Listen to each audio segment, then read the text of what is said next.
దారుణం. మరి ఇంత నిర్లక్ష్యమా? మీ నిర్లక్ష్యం వల్ల ఓ నిండు ప్రాణం పోయింది. దీనికి ఎవరు సమాధానం చెప్తారు? మనిషి ప్రాణాలంటే మీకు లెక్కలేదా? మనిషి అనుకున్నారా? లేక ఇంకేమైనా అనుకున్నారా? అప్రమత్తంగా ఉండాల్సిన సిబ్బంది నిర్లక్ష్యం వహిస్తే ఎలా? ప్రాణాలు కాపాడండి మహాప్రభు అని మీ దగ్గరకు రోగులొస్తే మీరు చేసే నిర్వాకం ఇదా? కేవలం ఓ చిన్న తప్పు వల్ల ఓ యువకుడి నిండు ప్రాణం పోయిన ఘటన రాజస్థాన్లోని జైపూర్లో ప్రభుత్వ ఆధ్వర్యంలో నడిచే సవాయ్ మాన్ సింగ్ హాస్పిటల్లో చోటు చేసుకుంది. అసలేం జరిగిందో ఇప్పుడు చూద్దాం. మీ బిజినెస్ విస్తరించాలనుకుంటున్నారా? మార్చి 16-17 హైటెక్స్ లో ఫ్రాంచైజ్ ఇండియా బిగ్గెస్ట్ ఫ్రో ఎక్స్పో.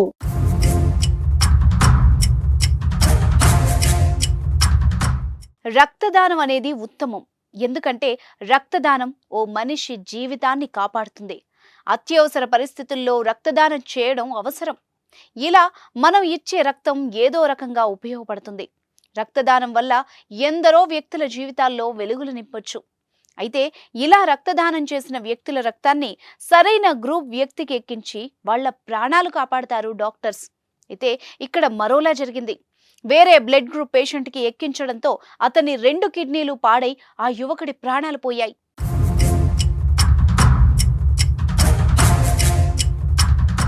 అసలు జరిగిన విషయం ఏంటంటే, రాజస్థాన్లోని బండికుయ్ పట్టణానికి చెందిన సచిన్ శర్మ రోడ్డు ప్రమాదంలో తీవ్రంగా గాయపడి జైపూర్లోని సవాయ్ మాన్ సింగ్ హాస్పిటల్లో చేరారు. ట్రామా సెంటర్లో ఉంచి వైద్యులు అతనికి చికిత్స అందించారు. రోడ్డు ప్రమాదంలో తీవ్ర రక్తస్రావం కావడంతో డాక్టర్స్ బ్లడ్ ఎక్కించాలని నిర్ణయించారు.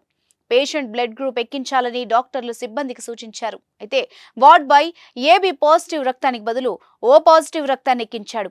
రక్త మార్పిడి తర్వాత ఆ యువకుడి 2 కిడ్నీలు ఫెయిల్ అయ్యాయి. చివరకు పరిస్థితి విషమించి సచిన్ శర్మ మృతి చెందాడు.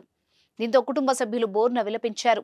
రోడ్డు ప్రమాదంలో గాయపడిన వ్యక్తికి హాస్పిటల్ సిబ్బంది నిర్లక్ష్యం వల్ల మృతి చెందాడని కుటుంబ సభ్యులు ఆందోళన చేపట్టారు. సమాచారం అందుకున్న పోలీసులు హాస్పిటల్కు చేరుకుని బాధిత కుటుంబ సభ్యుల్ని శాంతింపజేశారు. అయితే ఈ ఘటనపై విచారణకు ప్రత్యేక కమిటీ ఏర్పాటు చేసినట్టు హాస్పిటల్ అధికారులు వెల్లడించారు. నివేదిక అందిన తర్వాత బాధ్యులపై చర్యలు తీసుకుంటామని తెలిపారు.